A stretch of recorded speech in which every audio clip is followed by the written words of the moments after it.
This is a Pele Media podcast.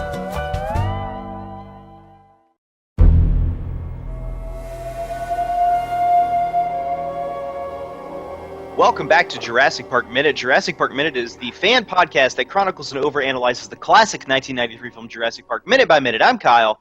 I'm Brady. And today we have, folks, no introduction is really necessary. If you listen to any of the Movies by Minute podcast family of podcasts, you know her so well. She is the queen of Movies by Minute podcast. We are so blessed to have her here today, Mrs. Crystal Beth. Oh my gosh, what an intro. I got all goosebumps.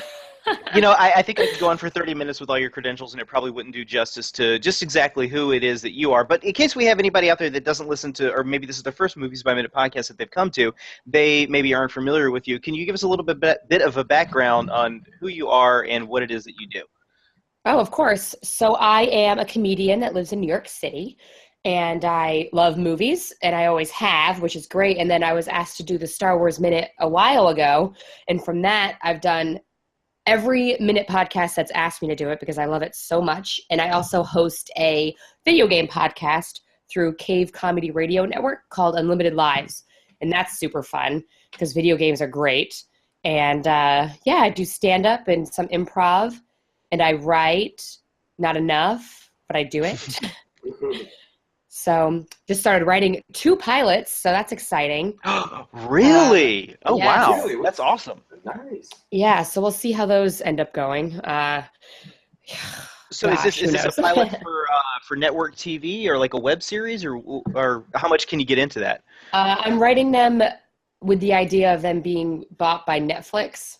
Ooh, wow. Yes. Oh, that's One of awesome. them is based off of superheroes, and one of them is based off of Star Wars. That is So, amazing.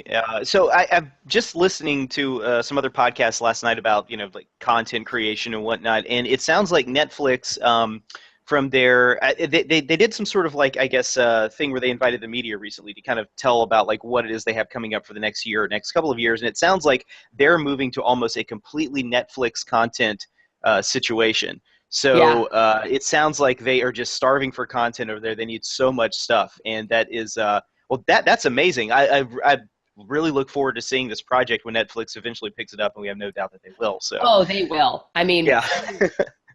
one of them, the Star Wars one, takes place kind of in a. So if you think of the world today and things that are going on, like in Syria and everything, we are just kind of outsiders to it. We understand that it's going on, but we're not affected by it completely. And in Star Wars, everyone's in the meat of the problem. So this would take place outside of the meat of the problem, where they talk about how things are happening. They're like, did you hear what happened on Tatooine? That's just crazy. So it's the Star Wars universe, but not as we know it. So I'm really excited for that. So That sounds hopefully amazing. something comes from it. So let's get into a little bit of your experience with Jurassic Park. Now, we had you on Ghostbusters Minute previously, and you had some experience with that movie. But am I wrong in reading that you're a little bit more of a Jurassic Park fan than you were a Ghostbusters fan? Oh, hands down. Jurassic Park's one of my favorite movies in the world. Awesome. Really? Tell us a little bit about that. Well, I can't remember the first time I saw it because I've just always seen it. Mhm. And I remember just thinking that it was so magic. It was just magic. Yeah. And the music was amazing. The my ringtone on my phone, when ringtones were a cool thing, was the Jurassic Park theme. And I think the jokes are so good, and all the characters have such good arcs, and the production value is great, and I just have fun when I watch it. Yeah, So- we've kind of said that there's a little bit of magic to this movie that you can't really recreate. There's something about it, a je ne sais quoi, if you will, Yes. that, like you're saying, it's the music, it's the dialogue, the funny jokes, and everything coming together to make this kind of like perfect storm. Brady and I have a hard time really kind of putting our finger on what exactly that thing is. And I think that might be the core conceit of this show. We're trying to figure out what is it about Jurassic Park that's really given it this lasting... Yeah. What's so frustrating about that is you'll never be able to figure, or like, at least you'll never be able to articulate it. It's kind of like when I can explain to you like how good this brownie I'm eating tastes. You know, You're but I eating a can only- brownie? No. Yeah, I'm and you just won't saying- share either. Can you believe that? Wow. Right? And but I'll never be able to like completely articulate how the actual taste of it works. No Yes. one will ever be able to like convey why something gives someone a certain vibe or creates that certain magical feel like y'all are talking about. It's like, go ahead. It's like taking a picture of a sunset or a sunrise. Oh, well, yeah, that's You a take it and you're articulate like, beautiful way to put it. yeah, it's just like you don't understand. People are like, wow, that's really pretty. You're like, no, you don't understand, because not only do you need the visual of what it is, you need to feel the crisp of the air. You need to smell what it smells like. You need to feel what you're wearing and what everyone around you is doing or what no one around you is doing, and hear the sounds. And I think Jurassic Park a little bit appeals to more senses, I guess, like movie senses. So it has really good one-liners, really clever dialogue. Everyone's passionate about what they do. Even, especially in one of the minutes that we're going into, I think the first minute, I'm excited to talk about that exact thing with how just the excitement they have when they're about to start the ride. Yeah. Mm-hmm. You can't hear anyone's dialogue, but it was the first time I watched it with subtitles. Yeah. That I can tell that they're actually saying things in character, but having fun, and guaranteed it was improvised. Like, they're like, just have a good time in the car. And it's things like that where everything flows so well and all the characters know each other, and it's like a sunset. Yeah. It's like a sunset or brownie on a sunset. How about that? Oh my gosh, eating brownie on a sunset.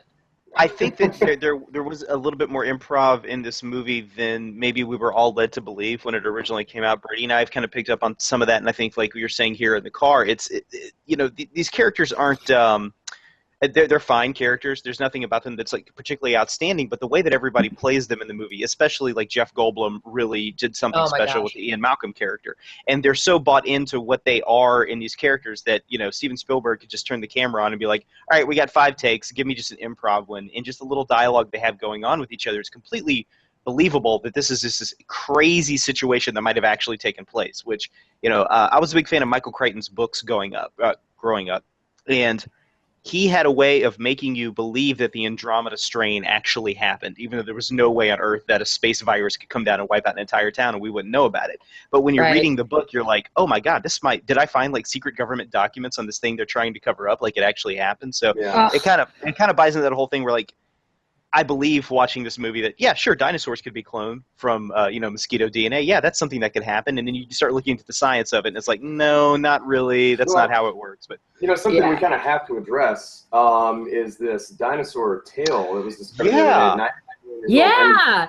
I know at the end of this article, it was like, all right, listen, before anybody gets too excited, the Jurassic Park premise is still impossible. Yes, because DNA dies. Yeah, it degrades over time. Yeah. People know that's going to be a question, so they have to address it right up front for everybody.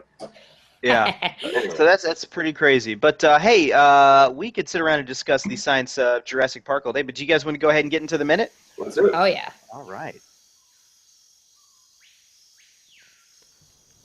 In the previous minute, we saw the interior of the tour park vehicles. The minute ended with Tim following Alan Grant into a tour SUV and telling him that dinosaurs didn't look like giant birds to him. At minute 40, Tim tells Grant that he heard a theory about a giant meteor that struck down in Mexico. Grant opens the door and slides out of the car. At minute 40 and 13 seconds, Tim follows Grant out of the car. Grant stops him and asks which car he intended on riding in. Tim tells him that it was going to be whichever one he was riding in. Grant walks away from the car and toward the one in front. Tim tells Grant about an article that he read in Omni magazine. As Tim tells Grant about the article, Grant opens a car door and lets Tim step inside. Grant closes the door before Tim can finish his statement. As Grant leaves Tim, Lex is standing in his path and playing with her hair. Lex tells Grant that Ellie told her to ride with Grant because it would be good for him. We see Ellie laughing at the situation as Ray's voice can be heard on the PA system announcing that the boat leaving for the mainland is now loading and will be leaving at 1900 hours. Grant looks at Ellie and nods. At 40 minutes and 48 seconds, we cut to Muldoon and Hammond walking into the control center. Muldoon tells Hammond that the National Weather Service is tracking a storm 75 miles west of them. Hammond asks himself, why didn't he build in Orlando? Muldoon looks at the weather display of the storm on the computer and says that he'll keep an eye on it. And thus ends minute number 40 of Jurassic Park. So in this minute, we get a lot of back and forth between Joseph Mazzello and Tim and Grant here in this scene, and it kind of plays into the further. I think Ellie's kind of spurring them on because she knows it's going to be bothering Grant the whole time. It's some really cute interactions there too about where he's like, in the previous minute we saw him talking about, well, they don't look like birds to me, the dinosaurs, but now we have Tim kind of like questioning like the whole extinction thing. Yeah. Which is pretty interesting. So, like recently there was actually, I think, so I guess growing up the whole time I had heard that it was an asteroid that came down and destroyed, or like sent up this gigantic cloud of dust, which blocked out the sun, caused all the plants to die, and then the dinosaurs had nothing to eat, and then they died as well. But apparently there's been new evidence that it might not have been a meteorite at all that killed dinosaur, but actually a gigantic volcanic, I guess is the way to say it, event where multiple volcanoes were going off around the Earth at the same time because of some geological stuff that was going on. And that actually filled the air with toxic gas. The dinosaurs basically all choked and died at the same time. But Jesus. Yeah. So, but yeah, Crystal, what are your thoughts on this minute? I like this minute. Mhm. I think it's a really fun one for me to start on too. It's a great way to. It's a good intro for the characters. If, say, pretend I didn't see any of the other movie at all, if this is the first time that I'm seeing everything, you kind of get a clue onto what and how everyone reacts. And I love that Laura Dern is like, go hang out with the kids. Yeah. And he's so mad about it. And you could just see how frustrated he is. And kids are chatty. They are very chatty. And sometimes it gets very annoying. And Tim just wants him to love him. Yeah. It's so cute. His line, like, whichever one you were, is after he takes a second to think about it. What's funny is that there must have come a point where Grant was like, hey, see that old lawyer guy? He's really cool. Why don't you guys go get him and talk to him and put him in the car? Right? And I'm going to run back there. Like, look the other way. And just runs and gets in the other car. Oh, I love it. He just sticks him in the car and is like, this is where you're sitting. Yeah.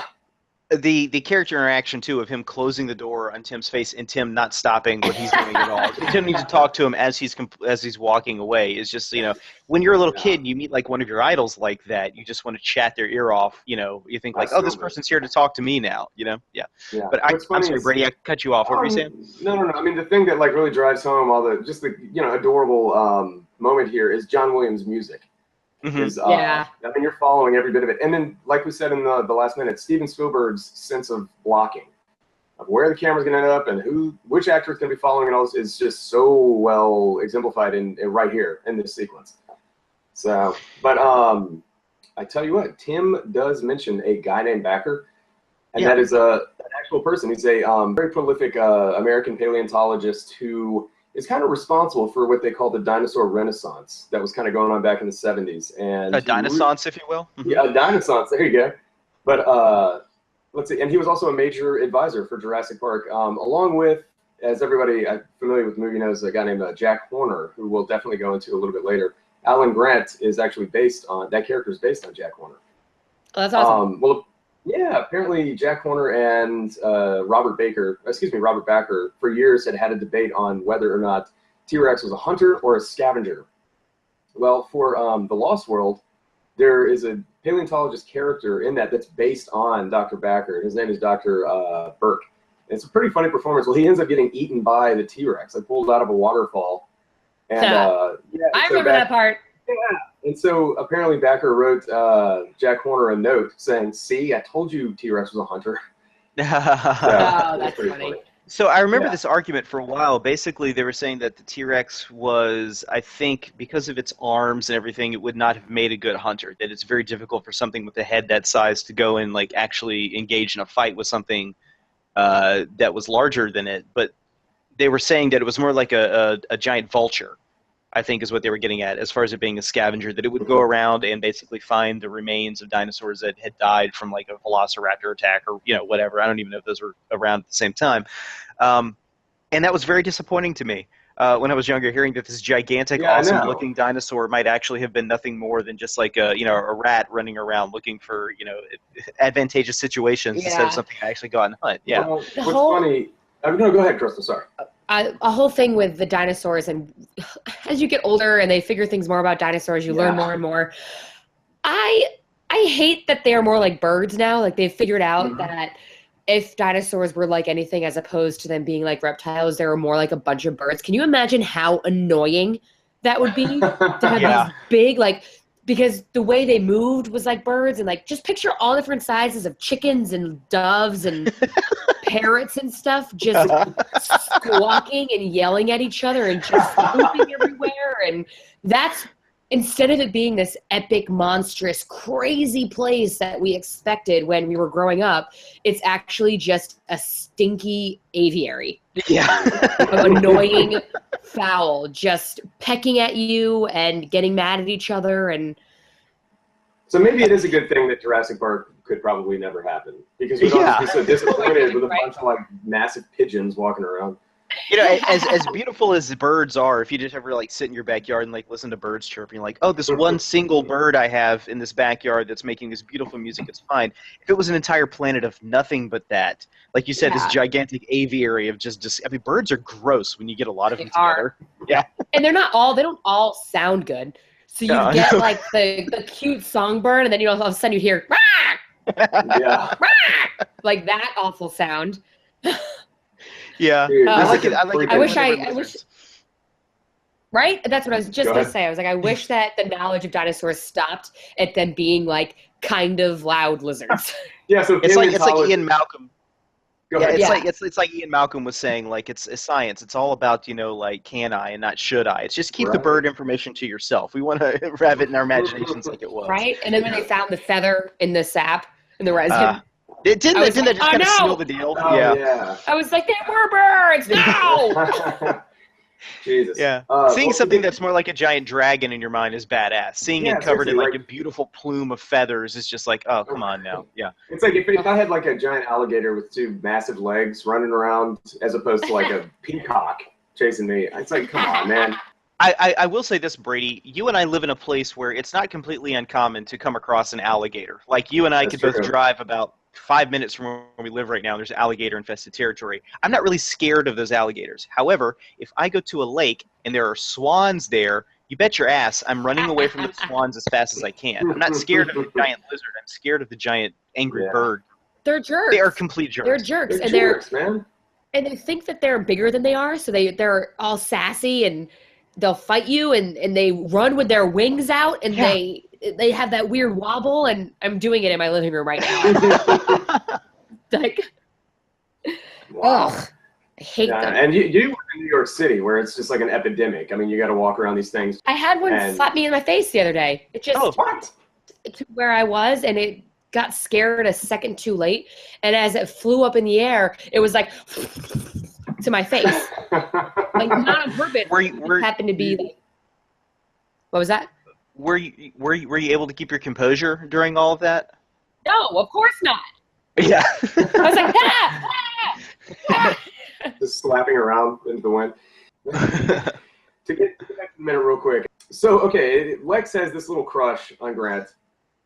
And we kind of come back to it a little bit later. Ellie's like continuing to use it to kind of, you know, screw with Grant. And when she like falls down and then won't let go of his hand.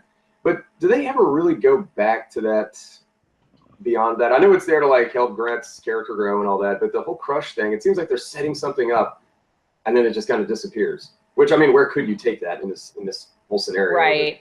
Yeah.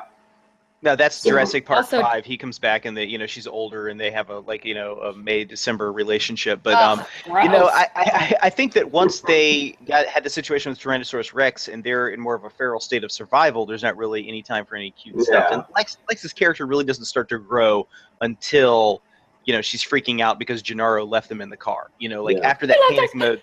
Yeah, I don't know why that scene where she's screaming that bothers me so much. But I think that her. Cool thing about her character is that she comes into play later with all the computer hacking stuff, right? So that's her skill set. When she's out in the open, she's a little bit more of a I don't want to say girly girl or whatever, but she's definitely her niche is in technology. Yeah. I tell you what.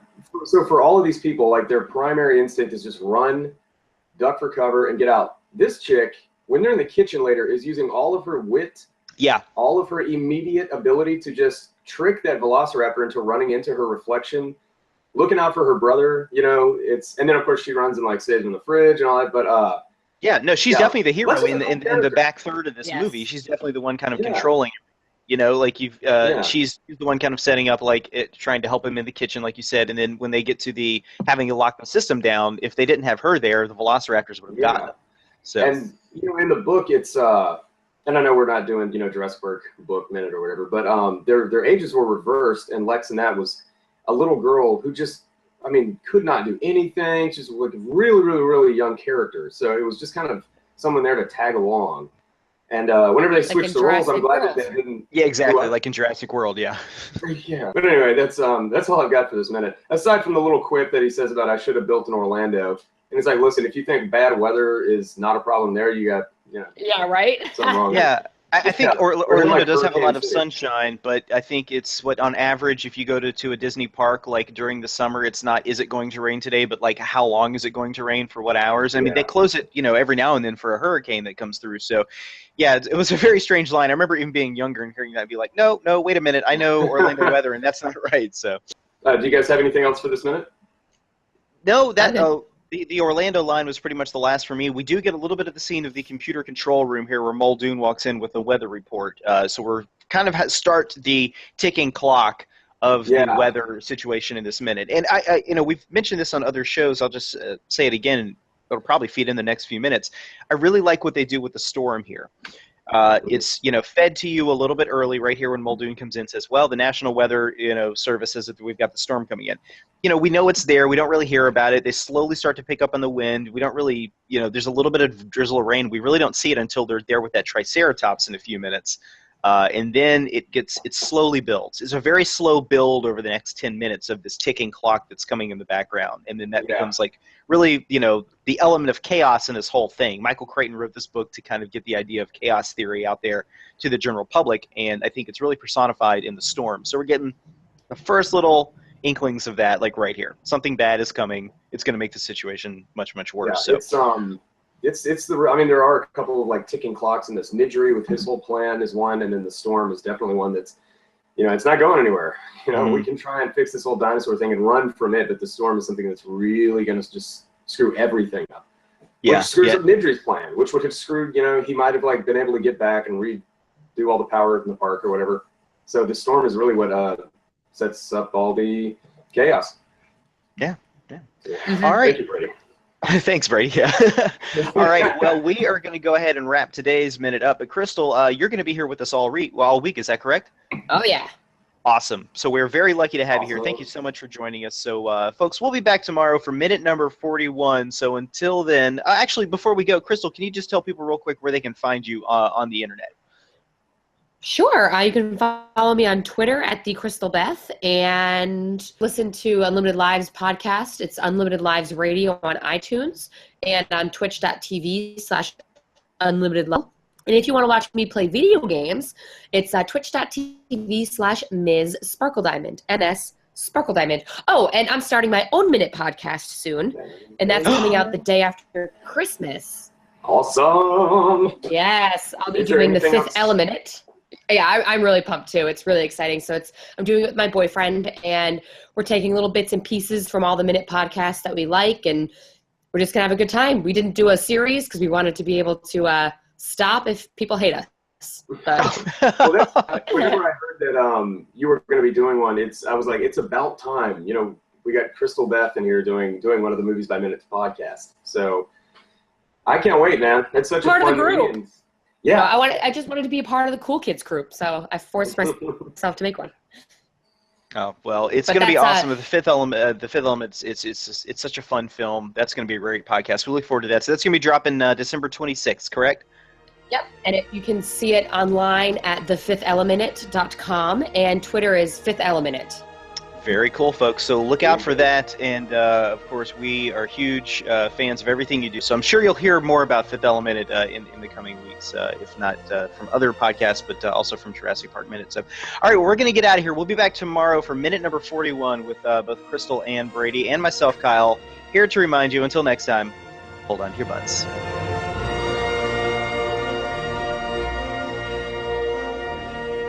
Jurassic Park Minute is a fan-supported podcast. If you like the podcast, then leave us a review on iTunes. You can contact us at JurassicParkMinute@gmail.com and visit us online at JurassicParkMinute.com, Facebook.com/Jurassic Park Minute, and Twitter.com/Jurassic Minute.